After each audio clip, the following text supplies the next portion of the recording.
All right, everybody, this is Rabbi and Son, hot takes on news, pop culture, and religion, hosted by Rabbi Patrick and my son, Javon. Spiritual, irreverent, always fearless, produced by Darshan Yeshiva, and we have yet another cat in the background. Right here. This is Toes. Toes. I'm going to try to pick up with one arm, but that's usually not possible. All right, Toes, your presence is not requested.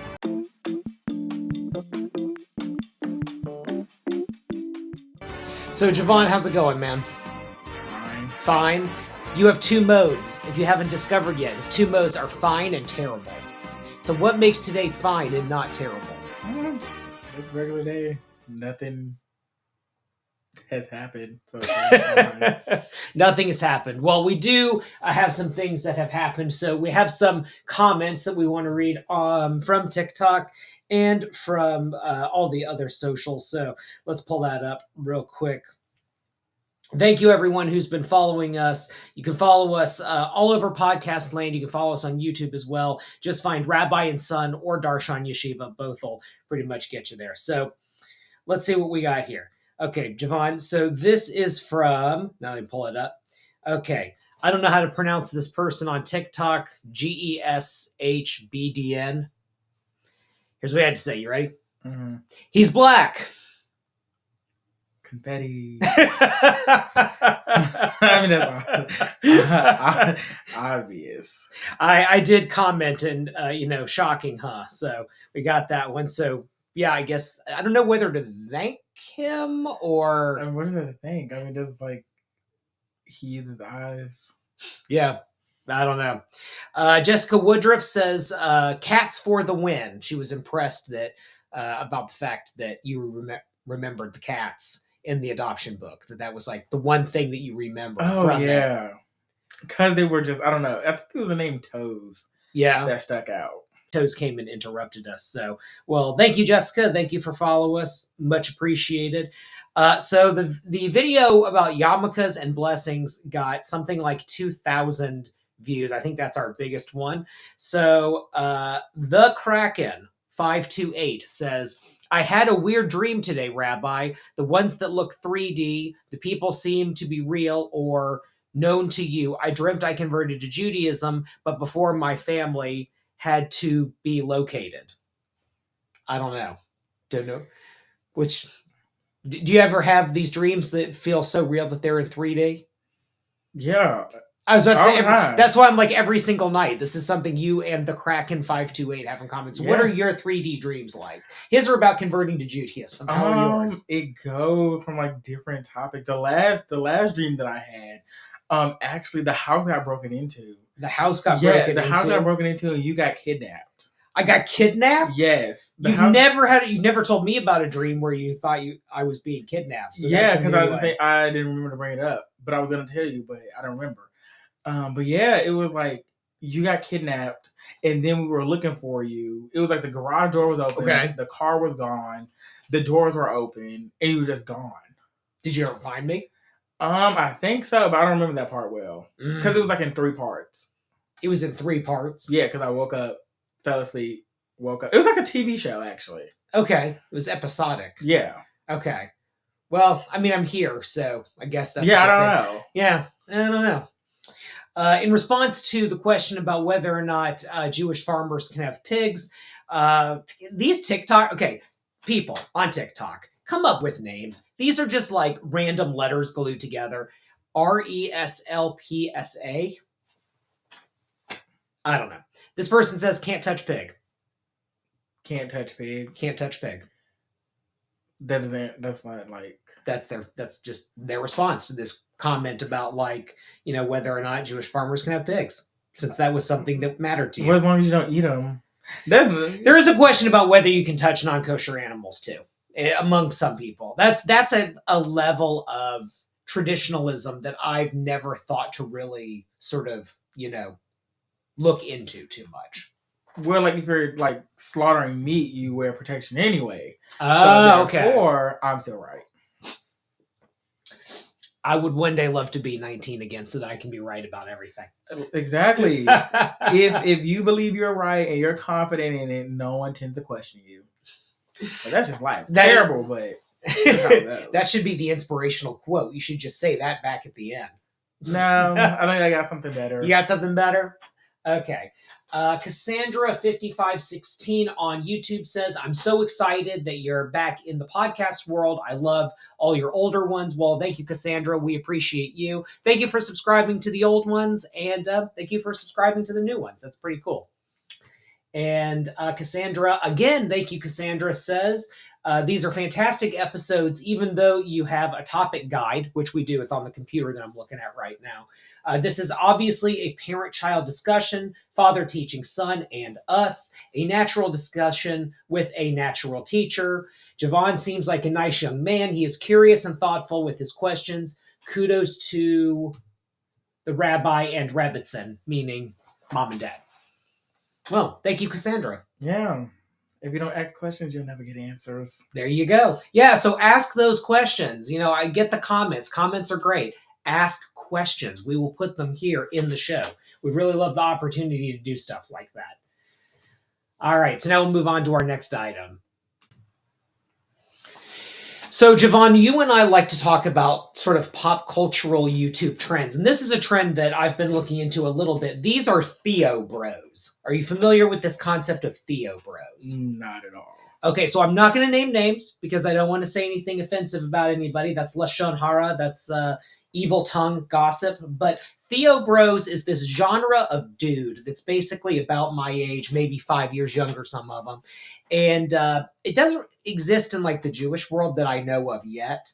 But it's basically these guys who are really into like masculinity and the Bible and like traditionalism, and it kind of goes into like some of the trad wife stuff that we've talked about. They want to repeal, some of them want to repeal the 19th Amendment. So that's an issue. The one that grants women the right, women's suffrage. Yeah. So it's kind of an interesting thing. Have you noticed any of this sort of like move towards conservatism in religion stuff online at all? I know you're looking for more the political and social side. But yeah, no, that's not mine. Yeah, it's not coming in your feed. No. All right. Well, something that I'm curious about is this question of why is religious practice trending more conservative? Because I wrote an article about this years ago. It doesn't exist online anymore, but I wrote it for either My Jewish Learning or Caveller. I can't remember who hosted it. But I wrote a piece where it was called like the Rabbinical Students Job Interview or something like that. And I talked about how there's just this, at the time, and this was years and years and years ago, there was this whole thing about we want rabbis who are like cool, right? Like we want you to be like, really open-minded, and we want you to kind of like live a life like ours, and we want you to be into like the same music as us. It was this whole thing of like the anti like rabbi who's kind of like above all of us and is super like uptight and whatever, right? And so I wrote this article where I basically said, yeah, those people already exist and they're not getting employed.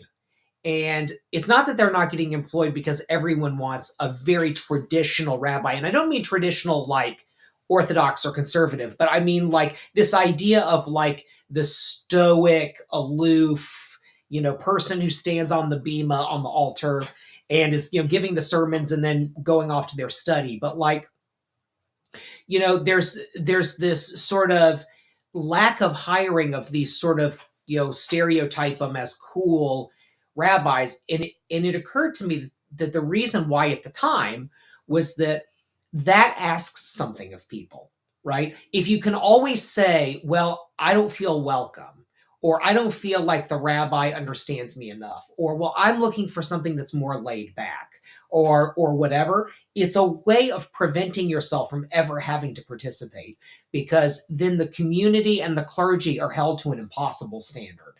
So it's almost like the opposite of people who say like, no, that person's too liberal. That person's too like, they're too in the people. I don't know. But I wrote an article about this, and I, of course, got barbecued alive online because why would you ever say something nice on the internet unless you're Cassandra on YouTube? But, I've watched more and more people trending towards these like very traditional understandings of religion. What do you think that's about? I don't know. I think some people are lost Yeah. and they're just looking to follow someone or something or have something that the world is constantly changing and they want something that's firm, in place, unmovable. Right. That. Right. They want that in their lives. Right. And so traditionalism kind of seems to offer that in a way that progressive or liberal or whatever word you want to use, open, doesn't seem to. Yeah. I think part of it too is like there's this, and I don't know about other religions, but I think sometimes there is this sense of if I am practicing Judaism in a very traditional way, then that is what the religion is. And it forgets about the moral and ethical components, right? Because the ritual and the rules of lifestyle create that kind of box that people need, or that path, or whatever you want to call it. And I'm not dismissing that, because in this whole household we have that too. But I think that it's easy to then lose sort of the moral element, right? But on the flip side of the coin, this is what, Reform Judaism, 150 years ago was struggling with was, well, if it's all just the moral stuff and we forget about the things that are, uniquely Jewish, right? Like lighting Shabbat candles, or, building the hut in our yard for Sukkot, right? Then you don't have that either. Like you can just assimilate and just live, I guess, whatever you might think is a good life. But we're not always that good at judging whether our lives are good. So I don't know. But I think you might be onto something with like people want kind of defined, they want definitions and boundaries and stuff like that. I mean, and then it takes away from them doing the brunt work, them actually having to go and, take separate from whatever religious organization Right. they're a part of, takes away from them doing the work, Right. them reading it, them forming their own understanding. Mm-hmm. I don't know. I was going to say something else, but I forgot. Well, no, I think you're on the right track, because I will always say to people, if you come to one of my classes, or you're studying online with us or something like that at Darshan Yeshiva, and you say to me like, look, I've looked at the text and I can show you that shrimp is kosher. I mean, that's such a stupid example. No one has ever, said that to me, but I'm trying to give the most glib example possible. If you can say that, if you can legitimately look at it and say shrimp is kosher, I will respect that opinion far more than, well, I'm just not going to do that. It's dumb, right? Because you've taken the effort to look into something, because it's the question itself is meaningful, right? People who are like, well, I just follow it because that's what I was told. Yeah, you could have that on either side. You could have that on a very traditional side. You could have it on a very non-traditional side too. Like, why do you not do this? Oh, because the rabbi doesn't do it, right? Or why do you do that? Oh, because the rabbi told me I was supposed to. Or maybe the pastor or the imam or whatever. I don't know. I feel like people should, yes, go to those services, but also they need to do the work. Because, like, why just listen to someone tell you what to do, tell you how to live your life? Right. And, like, some of those things don't work for some people. Right. And then, like, that's, the fun part about it. You can take it and you be like, well, no, I'm interpreting this way. That's the way you interpret it. That's the way I interpret it. Right. And then, like, what's the point of even going if it's like just, I don't think there's like anything being brought. Like, you understand what I'm saying? Like, you're not really, nothing's being gained, because you're just like, oh, well, I just do this because of that. Okay. Oh, because they told me to. Right. Like, is that the only reason? Like, there has to be a bigger reason than, oh, they just told me to. I mean, if someone told you to like jump off a cliff, does that mean you jump off the cliff? Right. No, you don't jump off the cliff. You want to understand why is it that you want to jump off that cliff. Right. What is the deeper meaning behind jumping off a cliff? What's the deeper meaning behind jumping off a cliff? Yeah, but like, just it's like sheepish to just follow behind someone because they said something. Right. Like, you need to, I get that you want structure. You can have structure, and you can also still disagree with how some of those, structures are. And then, still is your life. Right. Bend it. Like, religion is all about bending and, understanding it in different ways.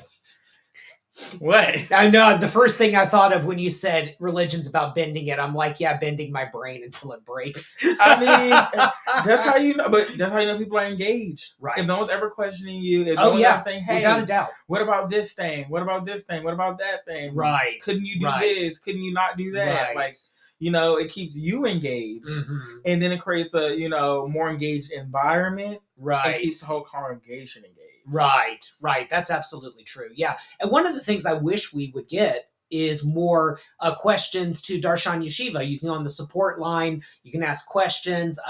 Either I'm answering them or another rabbi is answering them. So if you're looking at materials, don't follow us blindly. Look at the materials and ask us questions. No one ever asks questions. Yeah, by us, he means, him and the other rabbis. That's right. Yeah. I wouldn't know anything. You're learning. I ask questions. Hey, you know what? There you go, right? And kudos to you. But I'm a questions asker. You definitely are. So. You definitely are. All right. Well, now I'm ready to do a little bit of a rabbi's rant. So here's the thing, folks. Jewish world, we need to have a discussion. We don't talk about adoption enough. Okay. So there are nonprofits. They're very focused on questions of Jewish fertility. And I'm with that 100,000%. Have those conversations, offer that connection, offer that friendship, that community. People need that. Infertility is really hard. And couples, even if they know other couples who have gone through it, you still feel like you're alone. You're still dealing with family that wants to know, why haven't you had a baby yet? And stuff like that. But talk about adoption too. Because if I put in the word adoption into Instagram, what do you think comes up? It should super insult you. If I put the word adoption in hashtag adoption. I don't know. Adopting dogs. Oh. That's the main thing that comes up. Like if you do adoption day, it's someone at the pound. Mm-hmm. Really? Really? That's where we are now? When we think of adopting, the first thing we think of is a golden retriever and not a human being. Come on, this is nuts. So maybe we'll do a series of these Rabbi Rants. This is a Rabbi Rant. Jewish world, I am with you. Fertility, infertility, that type of counsel, that type of care, providing that community, providing those online resources. Oh my gosh, that matters so much. Let's talk about adoption. There's only 2 groups online that I can find that talk about it, okay? One doesn't even have a website. They send you a mailer. And then the other is not focused on adoption, right? It's involved in building some community around people who are somewhere in the adoption process, but it's not getting kids placed. Yes, I know that people are going to come at me and say, well, what about Jewish family services? So there's Jewish family services everywhere. Sure, wonderful. I'm with it. Hopefully they're helping with those home studies, providing that legal care, providing those licensed clinical social workers to help. But gosh, nobody talks about it. And honestly, going to go out on a limb here. If the numbers were that high, I think we would be talking about it. Right? I think if we were doing a good job about it, we would be talking about it. So, Rabbi Rant, we need to talk more about adoption. We need to focus on adoption. We need to make adoption something that is just as normal a conversation as talking about infertility. So, thank you for coming to my TED Talk. And now they're all going to come at me for being insensitive, but what can you do? Insensitive about what? I don't know. It's the internet, right? Hopefully Cassandra will help us out. She'll say some nice things. I don't know why that would be insensitive or people would be insulted by it. Well, it's so hard online, right? If you say, I like cats, immediately some troll is going to say, oh, so you want all dogs dead and in a ditch? And it's no, I said, I like cats. Oh, so you worship cats? So you don't even believe in God anymore? You should be like, absolutely. You're right. You're right. Sometimes you don't have to feed into it. You should be like, absolutely. You're right. You're so right. You peg me down. You're completely right.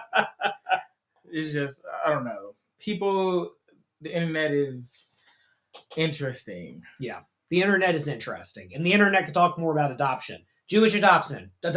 We got to make this more of a conversation. Okay, but now it's time for the next conversation, which we had a few nights ago in the Tiki room, which is what we call the Florida room in the back of our house. We were quizzing you on Jewish holidays. So let's do this. So I'm going to give you the name of a holiday. I want to see how well I've done, because you've had several rounds now of Jewish holidays. I want to see if you can. I'll give you the name of the holiday. I want you to give me one aspect of it. All right. Just that's it. Bare minimum, okay? All right, here we go. Hanukkah. 7 days or 7 days. And then it's about how long the oil lasted. So 8 nights, yeah. Okay, so you same tip. What was the oil lasting thing about them? What's the bigger story there? What was the historical moment? Don't recall. Okay, all right, great. So failed you on Hanukkah. Okay. No, you didn't. I remember the 8 nights in the oil. That's like the big parts. Spoken like every Jewish kid, right? Big parts. The big parts. Okay. Purim. That's the costume one. That's the costume one. Okay. And what's the story? I don't know. I just remember the costumes. You just remember the costumes. Okay. Wow. Dang. Spoken like a clergy kid. Okay. All right. Rosh Hashanah.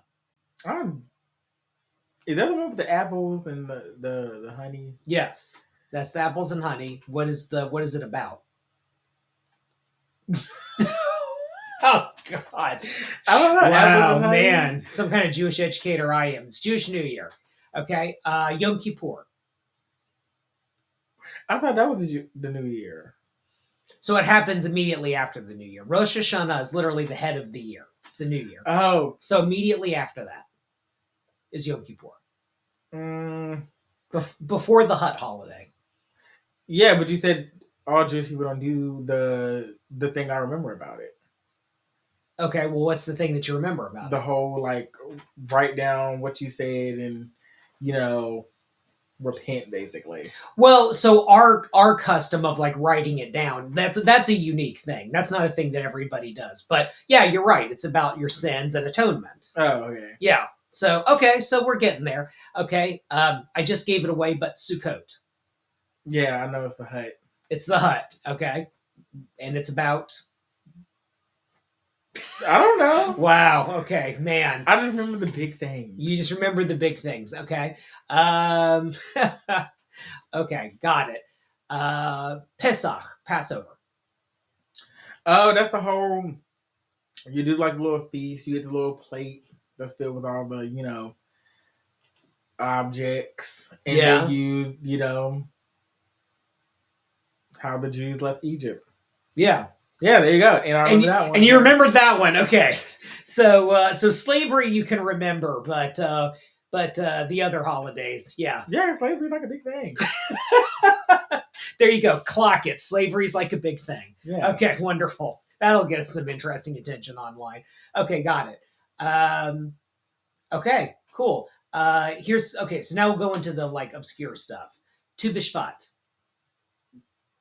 What time of year is it? It's basically in the winter, like right before spring, right before like Purim and Passover and all that. It's like a major holiday? No, it's a minor holiday. Like, no, I don't know. It's the birthday of the trees. It's when we have the Tu B'Shvat Seder, where we eat, like, all of the dried fruits and nuts and all of that stuff. You've never come to that one. So yeah. You've skipped that one. Okay. Holiday that we're not really into, but Tu B'Av. Oh, that's that Valentine's Day one? What's up? Like, the one that, like... No, because somebody had talked about it in class, and then he had said something about it. And Who was talking to you about Tu B'Av in class? remember when I was doing a religion class? Yeah. And then I had brought it up and somebody talked about it, and that's the only time I remember it. Wow. Because you talked about it. Oh, okay. So if you want your kids to learn about Judaism, make sure they're going to college and taking a religion class. So it's like a double-double. Yeah, then I mean I'm surprised I remember the name. But yeah. Yeah, okay. Well, there you have it, folks. So he got Passover. Yeah. Two out of, and got two B'Av out of quite a few. Yeah. Okay. Well, right now we're in the as of this recording, we're in the month of Cheshvan, and in Cheshvan there are no Jewish holidays. So yeah, not much to offer right now. Yeah. Peaceful times. Not a lot of people coming in and out of your house. Exactly. All righty. Well, Javon, I'm glad that you got 2 out of however many I just listed. So okay. I don't know. I want to say 9, but I'm pretty sure it's not 9. Yeah. There's a holiday every month, so. Oh. Except for in Cheshvan. That's the only time there isn't one. So, talking more about Theobros, you have some comments. Yeah, because I don't know if we got into it the first time. But I don't know. I think the whole concept is really, I'm going to say stupid. Really stupid. Because you are 35, 40, sitting on a podcast worrying about masculinity in religion. It's like kind of weird to worry about that. Like I just find like the whole concept to be weird, because like men who are masculine don't sit on the internet talking about how masculine they are. I've never gotten that. Like if you have to say I'm so macho and then this, you have some insecurity somewhere, and that no one's taking you seriously. If you have a commanding presence, that speaks for you. You don't have to speak it. You don't have to bring it to an existence.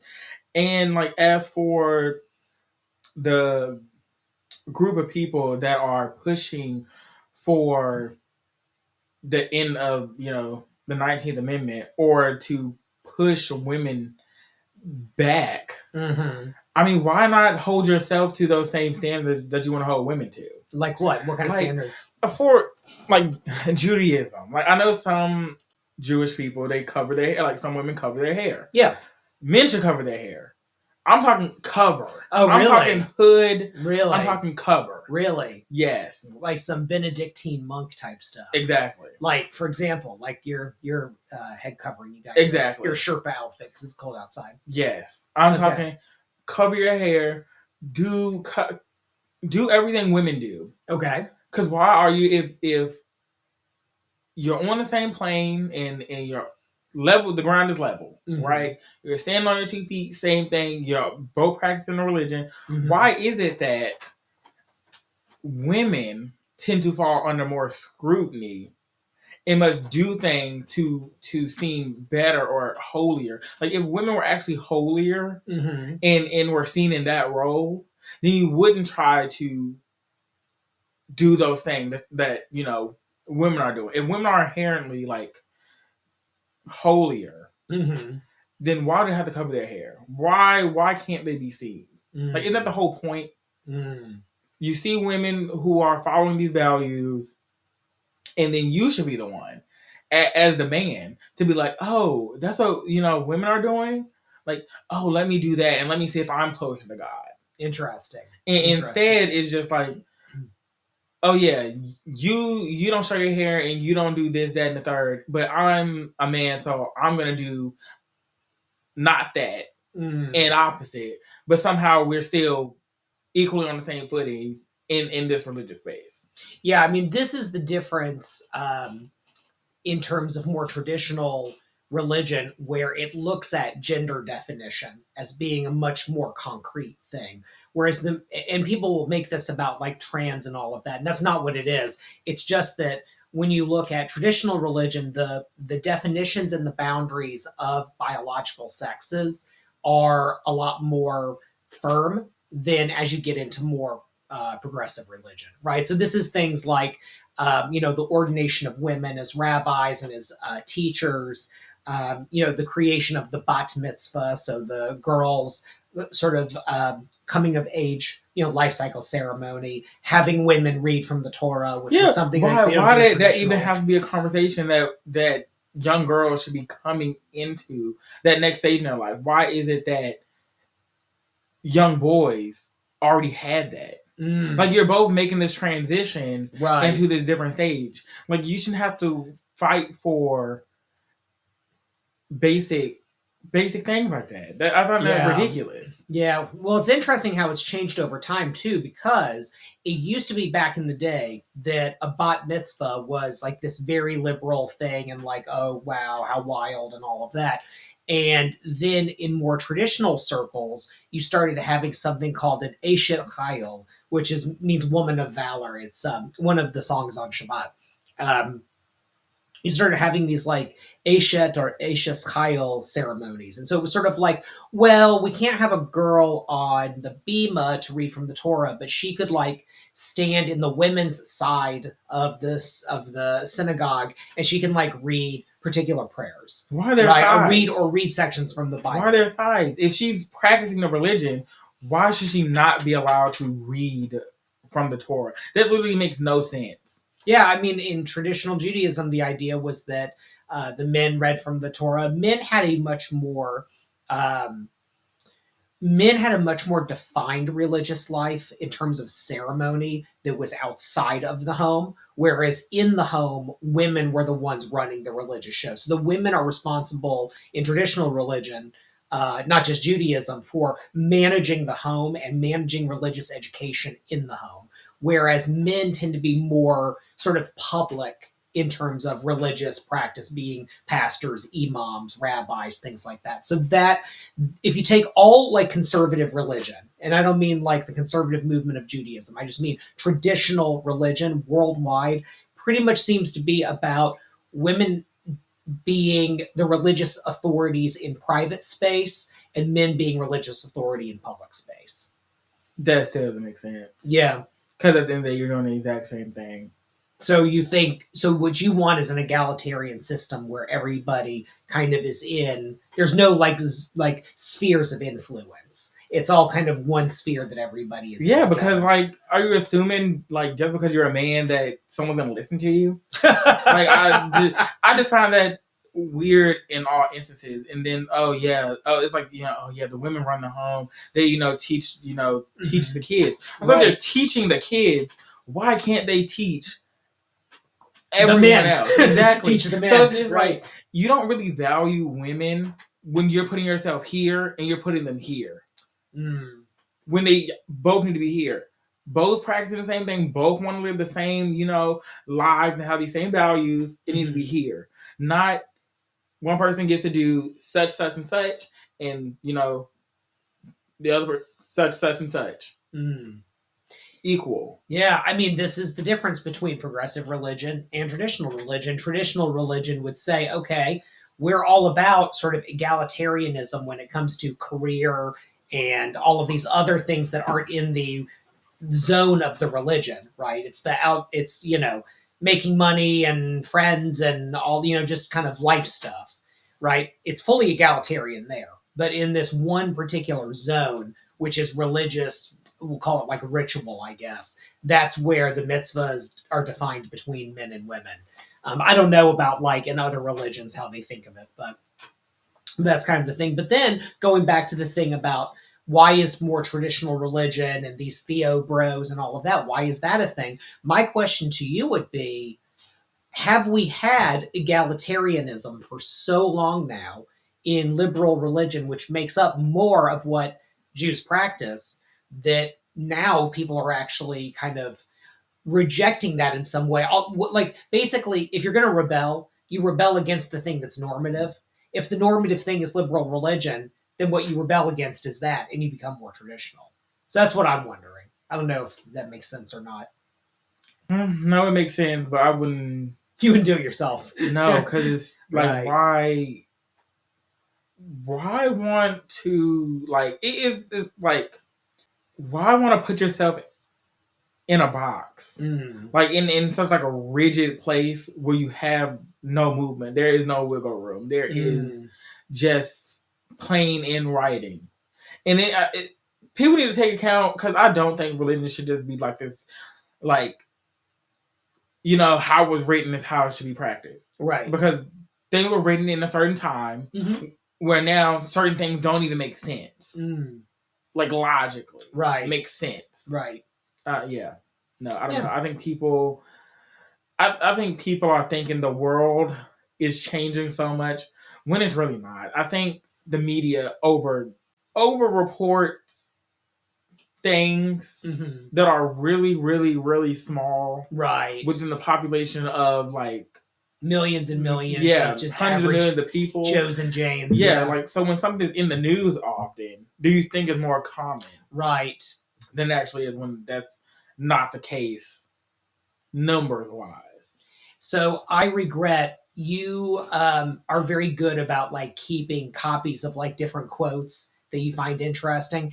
I heard a quote from an executive, a former executive at X, now Twitter, or Twitter, now X. And she said something like, I'm going to get it wrong, but it was something like, algorithms shape our universe of perception.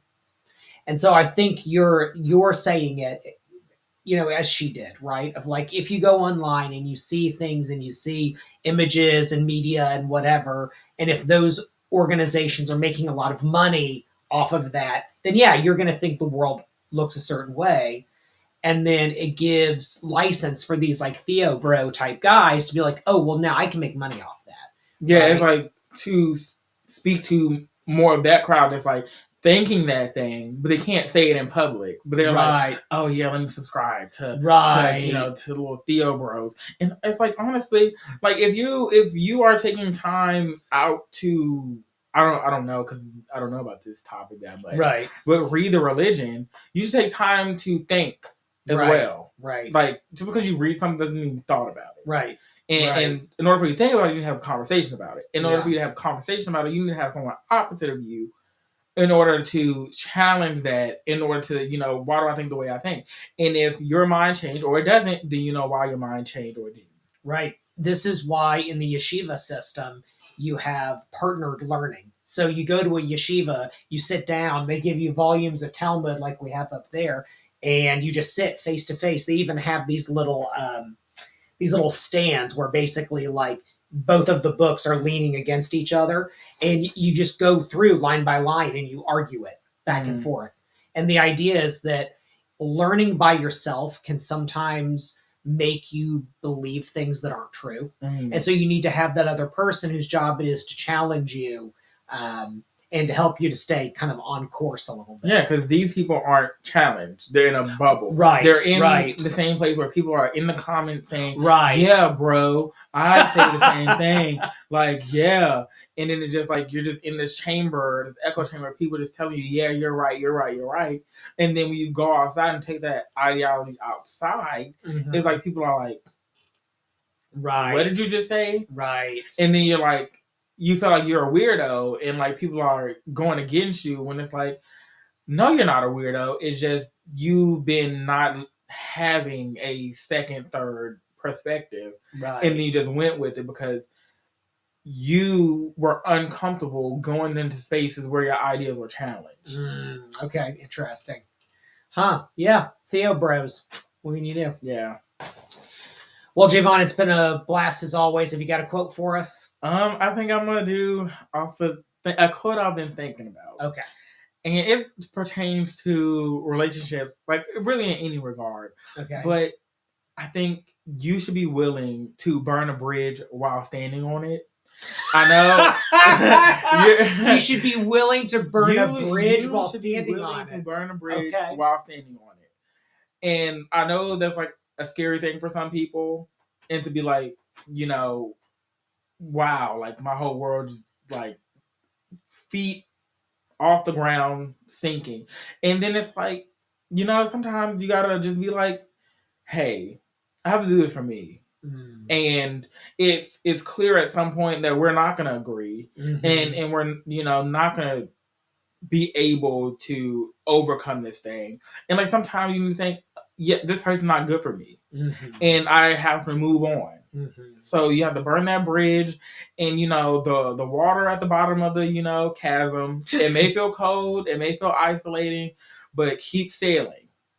You'll be somewhere better. Yeah, I mean, I'm someone who really believes that the sort of when you're dealing with people, you should be both hopeful and realistic at the same time. Realistic in the sense that if it's an unhealthy situation, if it's a person who, seeks to cause you harm, someone who is, Machiavellian, one-sided, things like that, okay, then there is no reasoning with that. And one of my favorite lines from when I was in college was a religion professor saying you can't rationalize with irrational people. Right? So that's when you close the door. But when there's some hope for reconciliation, I think if you can leave the door cracked a little, right? It's closed, but it's cracked a little.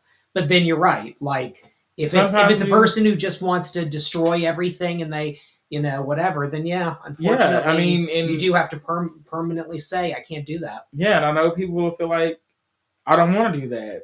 That's a very scary thing. Yeah, and people don't want to be alone. But sometimes you're going to have to walk this world alone and find people who are better for you. Bingo. And that's when you're not walking alone. Exactly. If you have other people around you, then it makes kind of closing the door on some of those other relationships a lot easier. Exactly. Yeah, so you're right about that. Okay, very cool. Thank you for the inspiration. Yeah. Rabbi and son, what can I say? You should stand on the bridge while it burns. Sometimes bridges have to burn. Yeah. Relationships have to go, and you'll be all the better for it. There you go. Thanks a lot, everybody. Yeah. Thank you to our sponsors at Darshan Yeshiva for making this content possible. Darshan Yeshiva provides beginner-level online Jewish learning, including the very popular Conversion to Judaism program, with sponsoring rabbis and students all over the world. Start your Jewish journey any place, anywhere, and anytime with our conservative, reform, reconstructionist, Jewish renewal, humanistic, and post-denominational rabbi mentors. Become the Jew you always wanted to be with Darshan Yeshiva.